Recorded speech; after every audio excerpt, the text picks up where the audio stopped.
This is Adam Bernard with AutoPerspectives. It is Tuesday, May 27th, right after the long Memorial Day weekend here in the United States.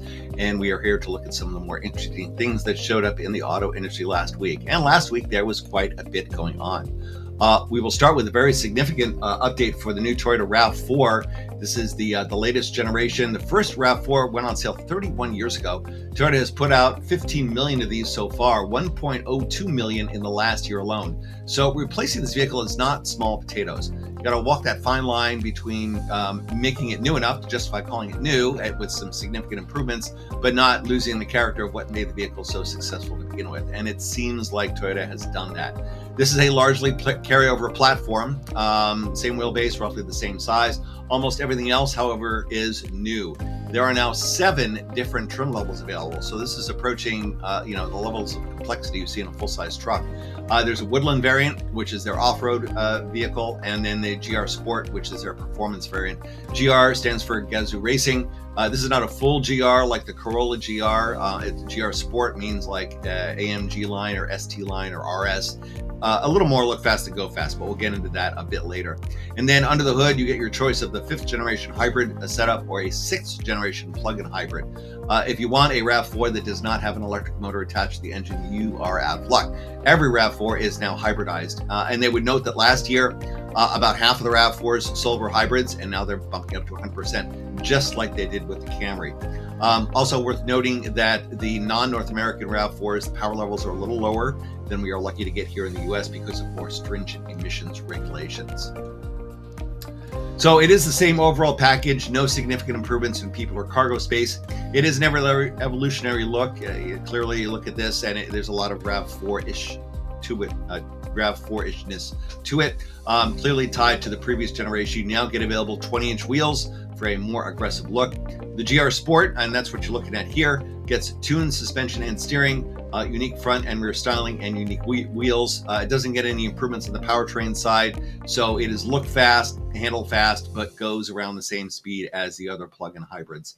The plug-in hybrids do get more power. They now have silicon carbide semiconductors. That gets them up to about 320 horsepower, and they have added DC fast charging. Most plug-in hybrids that you buy, you can plug into a regular electrical outlet and it'll take a few hours to get you up to speed.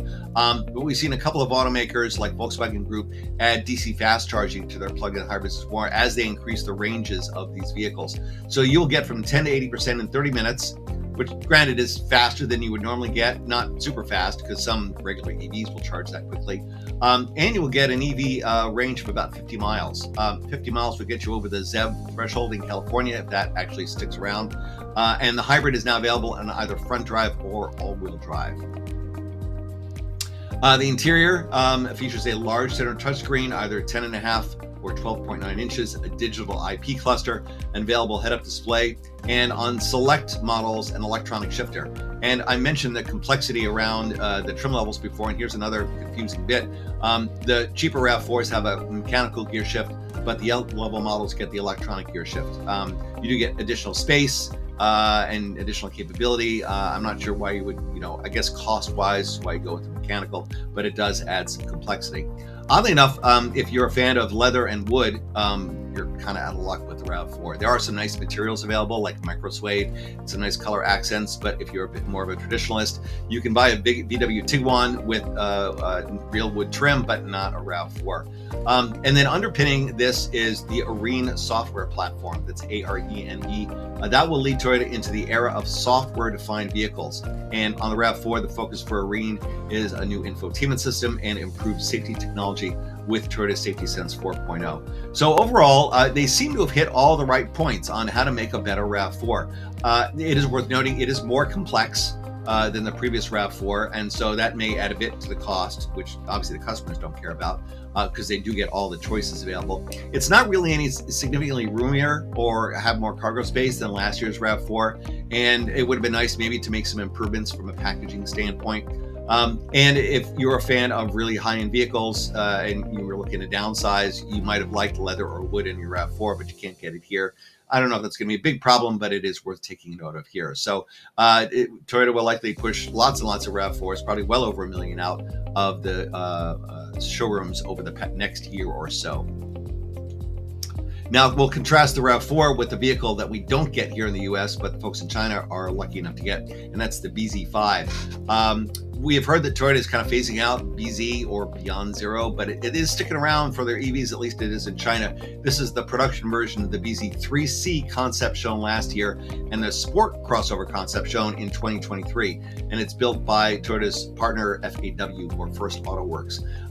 It is a bit of a hybrid because it's a combination project between Toyota and BYD. It uses BYD's Blade batteries, either 65 or 74 kilowatt hours, and the EPA equivalent range is just under about 300 miles if you convert from the Chinese cycle, and you get a 30 to 80% charge in 27 minutes. So reasonably competitive. It is a single motor setup, 268 horsepower, fastback profile, nice big 21-inch wheels. Inside you get the nice red leather interior if you're so inclined, with a BZ style IP cluster that's mounted right up there at the base of the windshield. So you don't get a head-up display, but you do get a similar layout to the what used to be known as the BZ4X and now is known just the BZ here in the US market. And then you get a nice big 15.6-inch touchscreen. Other goodies include a fragrance dispenser, level 2 autonomy from Momenta, and front seats that convert into a bed, just like the old Nashes. This is priced at about $18,000, half the price of a Model Y in China. So, we've taken note of the fact that the first Toyota EVs out of the chute were frankly not very competitive in terms of looks or range or performance or charge rate or really anything. But the latest generation of Toyota EVs are getting better, and this is another example of that. At the moment, it's confined to China. Given that the Sport crossover concept was shown in Europe, I would expect that there may be some exports, but of course there are still some tariffs, so there will be a bit of a price increase over there. And speaking of China, let's turn the page to Xiaomi. Xiaomi, this is the second entry from the Chinese electronics giant, who up to now have been known for doing things like appliances. Less than 5 years ago, they said, you know what, we are going to get into the EV business, and they stuck to it. They launched the SU7 they showed it in 2023, and it went on sale last year to amazing acclaim. The specs look really good, and it was flying out of the showrooms to the point where Xiaomi had to increase capacity just to meet demand. They have had a troubling year, however. They had a fatal crash of an SU7 just before the Shanghai Motor Show. There have been also accusations of false advertising around one of the features of the SU7 Ultra performance flagship. That being said, with only one model in the showroom, Q1 of 2025, Xiaomi is 8th in global EV sales with a 2.8% share. For a startup with one model, that is pretty darn impressive. The YU7, which is the SUV counterpart to the SU7, will launch in July. Deutsche Bank is forecasting sales of about 100,000 units this year, alongside 280,000 SU7s. Now, when the SU7 was launched, they were targeting sales of about 100,000 units, and obviously that turned out to be very a lowball estimate. This vehicle is roughly mid-size. It's between a Model X and a Model Y in size. It is available as either rear drive or all-wheel drive, up to 690 horsepower, which will take it from 0 to 100 kilometers an hour in 3.2 seconds. It uses either lithium iron phosphate or NMC batteries. The base model, which has the best range, would get the EPA equivalent of about 430 miles. So is this a Tesla Model Y killer? It very well could be, given the looks and the features and the capabilities. It is an 800-volt architecture, unlike the Model Y, and they are claiming about 320 miles equivalent in 15 minutes, which is very, very fast. The claimed drag coefficient is 0.245, which is good, not awesome, but good. There's a 4 cubic foot frunk, which is under the world's largest clamshell hood, which they claim is 33.5 square feet.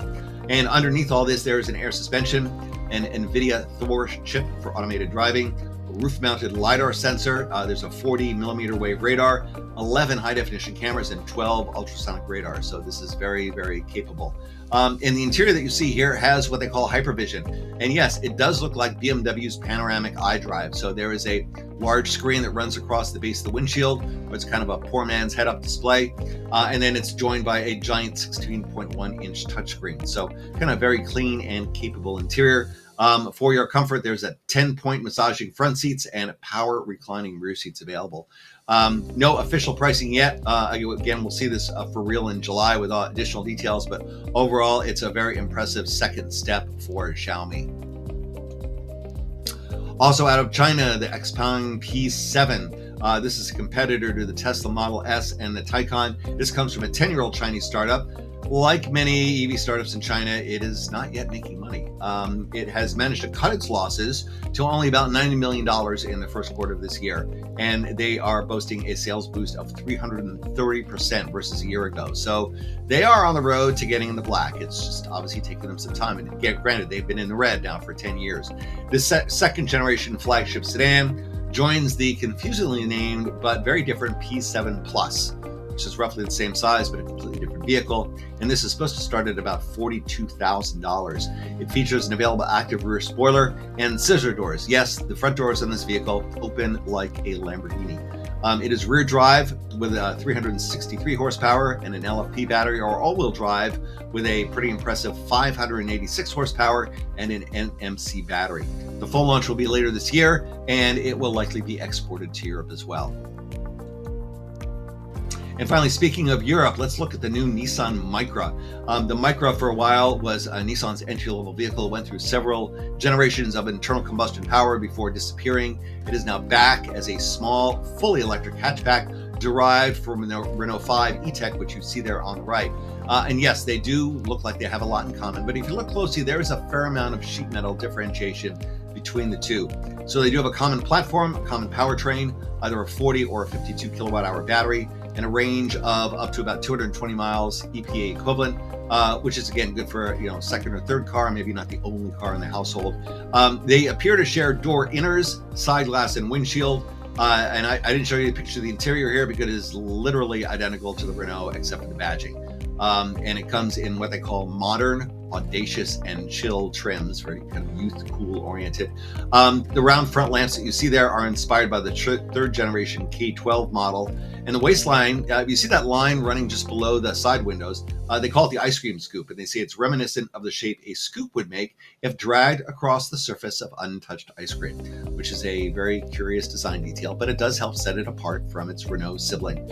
There are 14 different exterior colors. Most cars top out at about 8 or 9, unless you get into luxury. So 14 is pretty good. I don't think we're going to see the level of customization and personalization that the Renault offers, but obviously Nissan is kind of leaning in that direction. It does offer Pro Pilot Assist, so some level of automated driving, and as well as one pedal driving.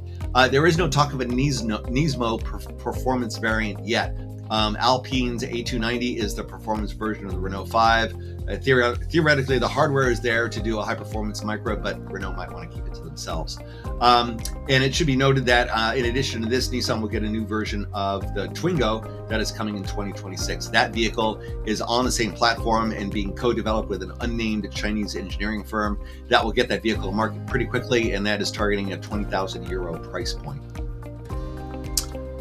And that about wraps things up for AutoPerspectives for this week. Hopefully you found that entertaining and educational. If you like what you see in here, please subscribe and share, and get back with us next week for the latest issue of our news roundup. Thanks very much. We'll see you soon.